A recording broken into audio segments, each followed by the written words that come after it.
કારોની અંદર નાસભાગ મચી ગઈ, 3 ને ઈજા પહોંચી। રાજકોટની મેટ્રોડા જીઆઈડીસીમાં આવેલી ગોપાલ નમકીનની ફેક્ટરીમાં ભીષણ આગ લાગતા દોડધામ મચી ગઈ। આગ એટલી ભીષણ હતી કે આગને કારણે 1 કિલોમીટર દૂરથી ધુમાડાના ગોટે ગોટા જોવા મળ્યા। 2 કિલોમીટર દૂર સુધી આગના ધુમાડા દેખાયા। ફેક્ટરીમાં આગ લાગતા આસપાસના વિસ્તારમાં લોકોના ટોળા મોટી સંખ્યામાં એકઠા થઈ ગયા। ભીષણ આગના પગલે મેજર કોલ જાહેર કરાતા રાજકોટ ઉપરાંત આસપાસના તાલુકામાંથી પણ ફાયરની ટીમો ઘટના સ્થળે બોલાવવામાં આવી। લાખો લીટર પાણીનો છંટકાવ કરાયો। ગોપાલ નમકીન યુનિટના 5 માળના બિલ્ડિંગમાં આગ લાગતા સતત 2 કલાકથી વધુ પાણીનો મારો ચલાવવામાં આવી રહ્યો છે। આગ પર કાબુ મેળવવા માટે તમામ પ્રયત્નો હાથ ધરવામાં આવી રહ્યા છે।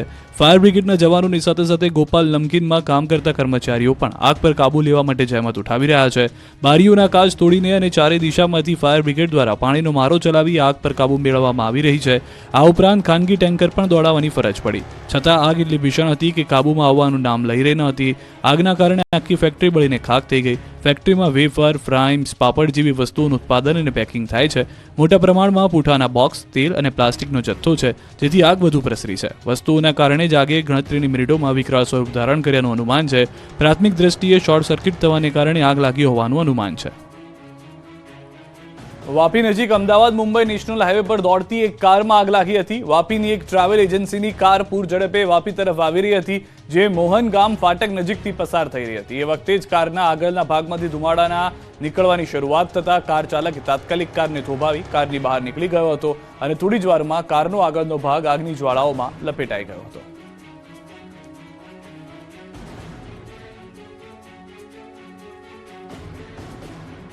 વાપીમાં ફટાકડાના કારણે લગ્નના મંડપમાં આગ, જાનૈયાઓ મુઠ્ઠીઓ વાળીને ભાગ્યા।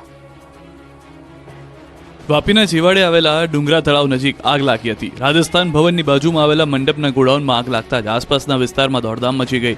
ઘટનાની જાણ થતાં ફાયરની ગાડીઓ તાત્કાલિક સ્થળ પર પહોંચી અને આગ પર કાબુ મેળવવા પ્રયાસ કર્યા। જે ગોડાઉનમાં આગ લાગી હતી તેની બાજુમાં એક લગ્ન સમારંભમાં લગ્ન લેવાઈ રહ્યા હતા અને જાનૈયાઓ લગ્ન માણવામાં મશગુલ હતા। એ સમયે જ ગોડાઉનમાં આગ લાગતા લગ્ન મંડપમાં પણ દોડધામ મચી ગઈ હતી। જોકે સદનસીબે આ ઘટનામાં કોઈ ઈજા કે જાનહાની થઈ ન હતી, પરંતુ બાજુમાં ચાલતા લગ્નમાં ફૂટેલા ફટાકડાને કારણે આગ લાગી હોવાનું મનાઈ રહ્યું છે। આગ જોતજોતામાં વિકરાળ બનતા લગ્નમાં હાજર તમામ લોકો લગ્ન મૂકી જીવ બચાવવા ભાગી ગયા હતા। થોડી વાર માટે રીતસરની ભાગમભાગ જોવા મળી। રાજ્યમાં ઠંડીનું 3rd ડિગ્રી ટોર્ચર શરૂ। 5 ડિગ્રીએ પહોંચી ગયો પારો, બર્ફીલા પવનોથી ધ્રુજ્યા લોકો। ઠંડીનું 3rd ડિગ્રી ટોર્ચર શરૂ। 2 દિવસમાં ગુજરાત બન્યું ફ્રીજ। 5 ડિગ્રીએ પહોંચ્યો પારો, બર્ફીલા પવનથી થરથર ધ્રુજ્યા લોકો। અંતે ગુજરાતમાં શિયાળાએ ગિયર બદલી લીધું છે। 2 દિવસમાં તાપમાનનો પારો 5 ડિગ્રીથી વધુ ગગડી જતા ગુજરાત જાણે ફ્રીજ બની ગયું છે। 2 દિવસથી ઠંડીનું 3rd ડિગ્રી ટોર્ચર શરૂ થઈ જતા ગુજરાતીઓ થરથર ધ્રુજવા લાગ્યા છે। ગુજરાતમાં ગાત્રો થીજવતી ઠંડી શરૂ થતાં જ લોકો ધ્રુજી ઉઠ્યા। છેલ્લા 2 દિવસથી રાજ્યમાં બર્ફીલા પવન ફૂંકાતા જનજીવન પ્રભાવિત જોવા મળ્યું। લોકો ઠંડીથી રક્ષણ મેળવવા માટે તાપણા અને ગરમ કપડાનો સહારો લેતા જોવા મળી રહ્યા છે। છેલ્લા 24 કલાક દરમિયાન રાજ્યમાં સિઝનનું સૌથી ઓછું 5 ડિગ્રી તાપમાન નલિયામાં નોંધાયું છે, તો બીજી તરફ સૌરાષ્ટ્રમાં કોલ્ડ વેવની શક્યતા વચ્ચે રાજકોટમાં પણ ઠંડીનો પારો ગગડતા સિઝનનું સૌથી ઓછું 9.7 ડિગ્રી તાપમાન નોંધાતા લોકો ઠૂઠવાયા હતા।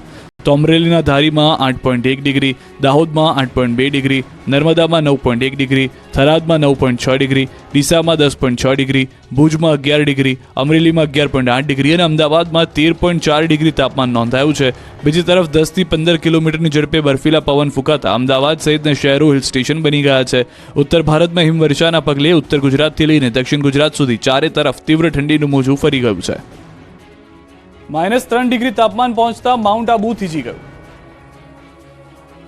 ઉત્તર ભારતમાં હિમવર્ષાને કારણે કાતલ ઠંડીનું મોજું ફરી વળ્યું છે। ઉત્તરાખંડ, હિમાચલ પ્રદેશમાં હિમવર્ષા થઈ રહી છે।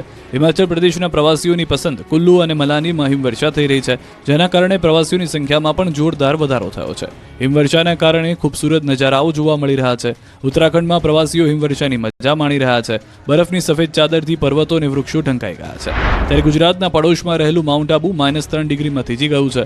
અડધો ડિસેમ્બર પૂર્ણ થયા બાદ ઠંડી અસલી રંગ પકડતા આબુ ધ્રુજી ગયું। રાજસ્થાનના 10થી વધુ શહેરોમાં પારો 10 ડિગ્રીથી નીચે પહોંચી ગયો। એમાં પણ આબુ તો જાણે મિની કાશ્મીર બની ગયું। આબુમાં અચાનક જ પારો માઇનસમાં પહોંચી જતા ચારે બાજુ બરફની ચાદર પથરાઈ ગઈ છે।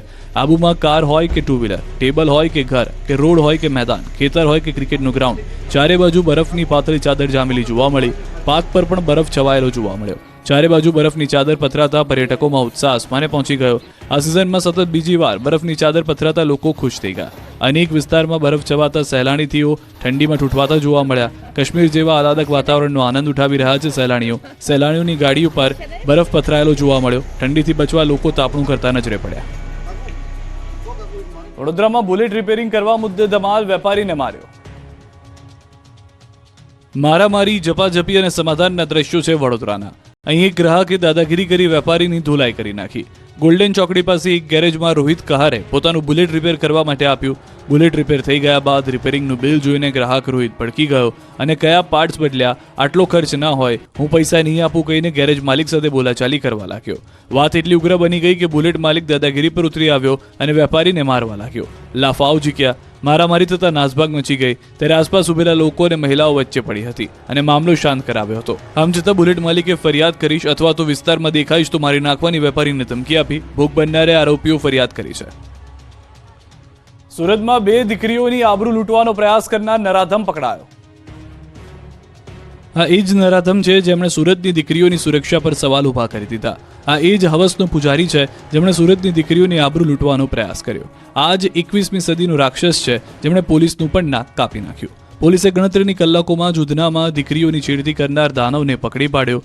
ઉધનાની અંજના સ્થિત અમન સોસાયટી નજીક ચાલીને જતી 2 દીકરીઓને 5 ફૂટના અંતરે જ છેડતી કરી હતી, જેને લઈને પોલીસની આબરૂના લીરે લીરા ઉડ્યા હતા. સુરતમાં દીકરીઓ સુરક્ષિત નથી તેને લઈને સવાલ ઉઠ્યા હતા. ત્યારે સુરક્ષિત ગુજરાતની આબરૂને ધૂંધાણી કરનાર આરોપીને પકડવા પોલીસની ટીમે ધંધે લાગી ગઈ છે.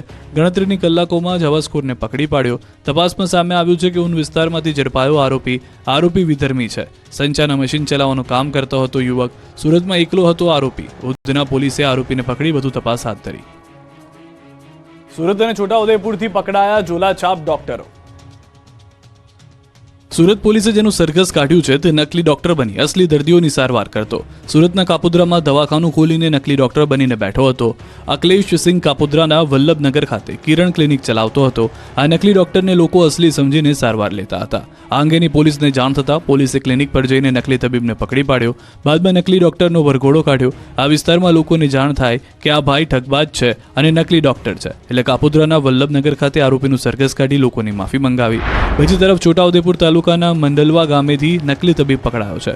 રોડની બાજુમાં એક ઝૂંપડામાં કલકત્તાથી આવી દવાખાનું ચલાવતો હતો. ડિગ્રી વગર લોકોની સારવાર કરી લૂંટતો હતો. અગાઉ તેના પર પોલીસ કેસ થઈ ચૂક્યા છે. તો પંડલવા ગામ નજીક આવેલા જોઝ ગામે તપાસ કરી તો અહીં પણ એક ડોક્ટર દવાખાનું ખોલીને બેઠો હતો. આ ડોક્ટર પાસે પણ યોગ્ય લાયસન્સ ન હતું. રાજકોટમાં પણ હત્યારા આરોપીનું કાઢવામાં આવ્યું સરઘસ. રાજકોટમાં જાહેરમાં યુવકની હત્યા કરનાર આરોપીઓને પોલીસે કરાવ્યું કાયદાનું ભાન. પોલીસે આરોપીઓનું સરઘસ કાઢી કાયદાના પાઠ ભણાવ્યા. અમૂલ સર્કલ પાસે મુકેશ ગુજરાતી નામના વ્યક્તિની હત્યા કરાઈ. પોલીસે ગણતરીની કલાકોમાં આરોપીની પત્નીના પ્રેમી અને તેના મિત્રની ધરપકડ કરી. ત્યારે પોલીસ આજે આરોપીઓનું સરઘસ કાઢ્યું અને ઘટનાનું રિકન્સ્ટ્રક્શન કરાવ્યું. પોલીસે બતાવેલા પરચા બાદ હત્યારાઓ 2 હાથ જોડીને માફી માંગતા દેખાયા. દ્રશ્યોમાં જોઈ શકાય છે કે હત્યારાઓની